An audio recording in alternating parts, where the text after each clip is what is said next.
இன்டர்ஸ்டெல்லாரில் வர கதைகள் ஆல்ரெடி நம்ம புராணங்கள்ல இருந்து எடுத்த ரெஃபரன்ஸ்ன்னு சொன்னவங்களால நம்ப முடியுமா? நம்ம புராணங்களில் ஆல்ரெடி இதை பற்றியான கதைகள் இருக்கு. இன்டர்ஸ்டெல்லாரில் நம்ம கதைக்கு போகிறதுக்கு முன்னாடி இந்த வீடியோவை சப்ஸ்கிரைப் பண்ணிவிட்டு லைக் பண்ணிவிட்டு பாருங்கள். நீங்கள் பண்ணுற ஒவ்வொரு லைக்கு, ஒவ்வொரு கமெண்ட், ஒவ்வொரு சப்ஸ்கிரைபும் இன்னொரு 10 பேருக்கு இந்த வீடியோ கொண்டு போய் சேர்க்கும்.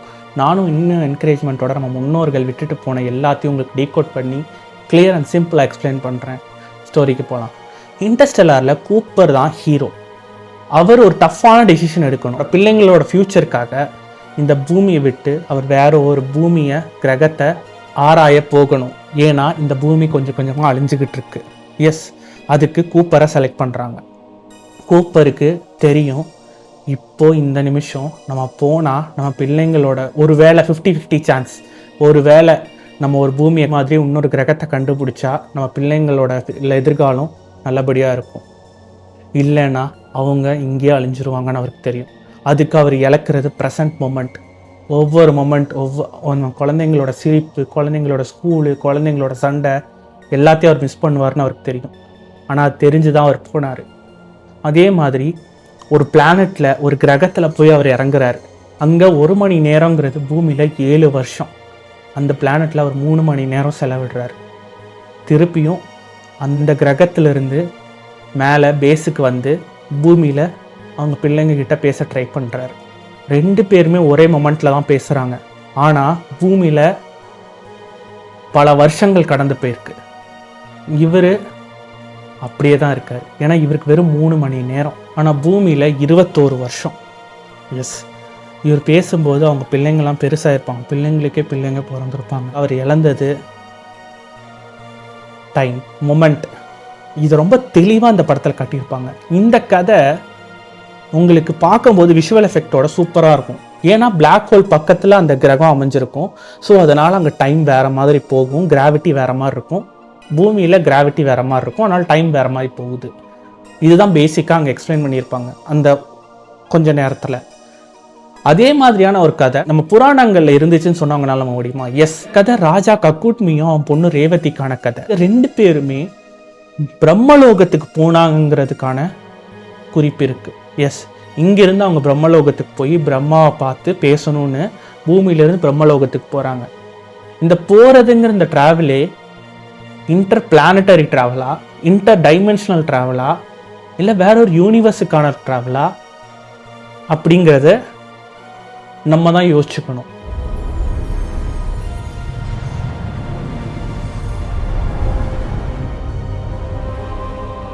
ஏன்னா அந்த காலத்திலே அவங்க இவ்வளோ இமேஜின் பண்ணியெல்லாம் எழுதியிருக்க மாட்டாங்க. அப்படி இமேஜின் பண்ணியிருந்தா ஒரு பவர்ஃபுல்லான இமேஜினேஷன் நம்ம முன்னோர்கள்கிட்ட இருந்திருக்கு.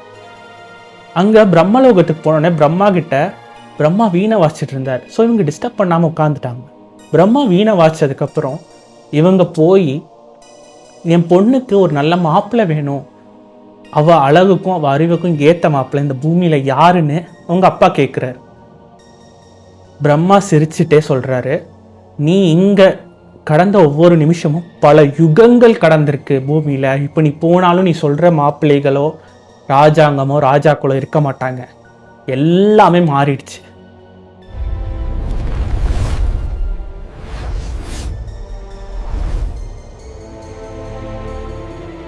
அப்படின்னு சொல்கிறாரு. ராஜா கக்கூட்மிக்கும் ரேவதிக்கும் ஒரே ஆச்சரியம்.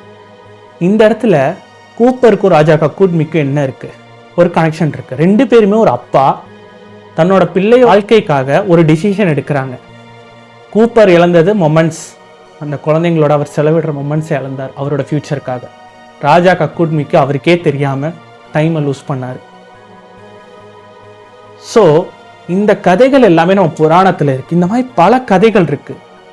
கந்த புராணத்தில் அண்டங்கள் பல அப்படின்னு சொல்லியிருக்காங்க. அண்டங்கள் பலனா மல்டிவர்ஸா, நிறைய யூனிவர்சஸ் எல்லாம் சேர்ந்து கொலேட் பண்ண ஒரு இடமா, எப்படி அவங்க டிராவல் பண்ணியிருப்பாங்க.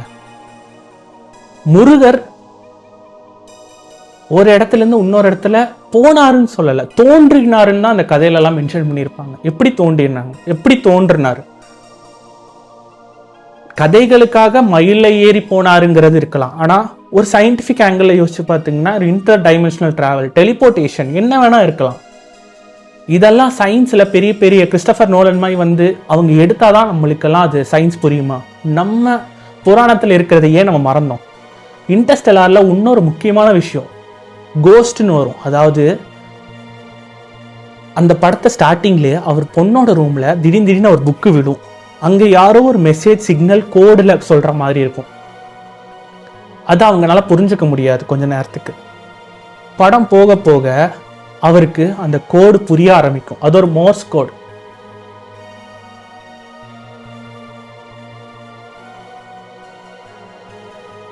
அதை வச்சு தான் கூப்பர் வந்து டைரக்ஷன் பார்த்துட்டு போவார். அதுக்கப்புறம் தான் எல்லா கதையும் நடக்க ஆரம்பிக்கும். படம் முடிகிறப்ப தான் தெரியும் அந்த கோஸ்ட் அந்த அந்த நீ இந்த இடத்துக்கு போன கோஆர்டினேஷன் கொடுத்ததே கூப்பர் தான். ஆனால் ஃபியூச்சரில் இருக்கிற கூப்பர்.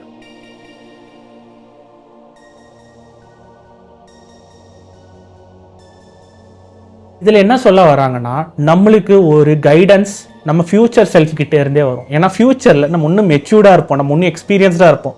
நம்மளுக்கு ஒரு கட் ஃபீலிங் வரும்ல, இதை இப்போ செய்யலாம், செஞ்சால் உனக்கு நல்லதாக நடக்கும்.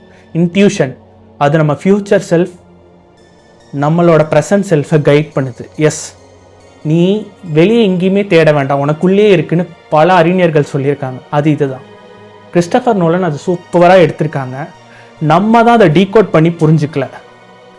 இப்போ கூட நான் ரெஃபரன்ஸுக்கு அங்கிருந்து எடுத்துகிட்டு வந்து நம்ம கதைகளை சொல்ல வேண்டியதாக இருக்குது. நம்ம கதைகள்லேருந்து எடுத்துகிட்டு போய் தான் அவங்க அங்கே படம் எடுத்திருக்காங்க.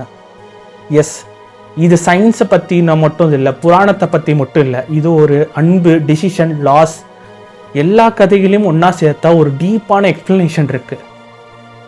இந்த எல்லா கதைகளையும் ஒரு விஷயம் சொல்லுது என்னென்னா, டைம் ரொம்ப பவர்ஃபுல், அன்பு ரொம்ப ஸ்ட்ராங். ஆனால் ரெண்டுமே நம்ம கண்ட்ரோலில் இல்லை. நெக்ஸ்ட் டைம் நீங்கள் ஒரு டிசிஷன் எடுக்கும்போது ஒரு அமைதியான வாய்ஸ் உள்ளிருந்து வந்தால், இது இப்போவே செய்யணும், அது யாருன்னு தெரியுமா? அது உங்களோட ஃப்யூச்சர்.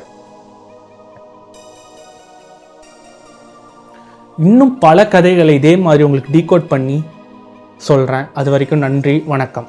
நம் முன்னோர்களின் பண்டை ரகசியங்கள், ஆன்மீகமும் அறிவியலும் சங்கமிக்கும் இடம். கடவுள், சித்தர்கள், வேற்று கிரகவாசிகள் பற்றி எங்கள் புனித நூல்கள் மற்றும் புராணங்களில் இருந்து மேலும் அறிய வேண்டுமானால் தயவு செய்து சப்ஸ்கிரைப் செய்யவும், லைக் செய்யவும், பகிரவும்.